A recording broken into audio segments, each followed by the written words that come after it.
अखंड ज्योत देवते तुझ्या निरांजनातली,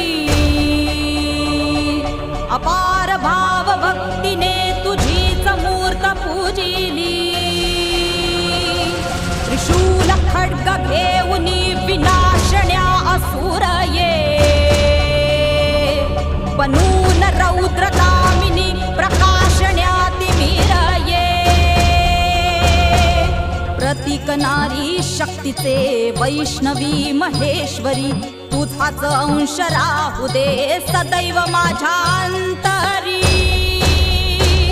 आई अंबे